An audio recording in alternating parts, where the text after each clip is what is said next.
আসসালামু আলাইকুম। আমের এই মৌসুমে পাকা আম দিয়ে তৈরি মজাদার এই ড্রিঙ্কস বা ডেজার্টটি এতটাই মজার আর ইয়ামি হয় যে আমি আপনাদের শতভাগ নিশ্চিত বলতে পারি ছোট থেকে বড় সকলেই এটি অনেক পছন্দ করে থাকবে।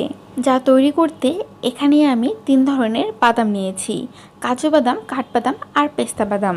যদি এমন 3 ধরনের বাদাম না থাকে তাহলে আপনাদের হাতের কাছে যে বাদাম থাকবে আপনারা সেই বাদামই ব্যবহার করতে পারবেন। বাদামগুলো এইভাবে ব্লেন্ডারে দিয়ে খুব ভালো মতো ব্লেন্ড করে নিতে হবে।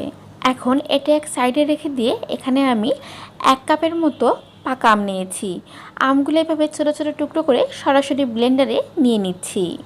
আর তাতে দিয়ে দিচ্ছি 1/4 কাপ চিনি। এখানে আমের মিষ্টির উপর নির্ভর করে আপনারা চিনির পরিমাণটা নির্ধারণ করবেন। আরও আমাদের লাগবে 1 টেবিল চামচ গুঁড়ো দুধ।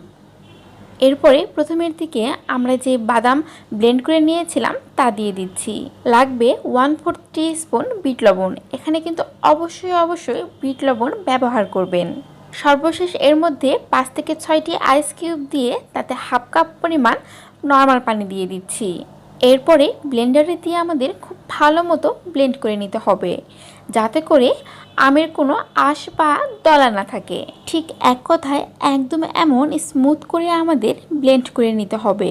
আমি আপনাদের শতভাগ নিশ্চিত বলতে পারি আমের এই ড্রিঙ্কস বা ডেজার্ট আপনারা যেটাই বলুন না কেন এটা ছোট থেকে বড় সকলেই অবশ্যই অনেক পছন্দ করে থাকবে। সুস্থ থাকবেন, ভালো থাকবেন। ধন্যবাদ।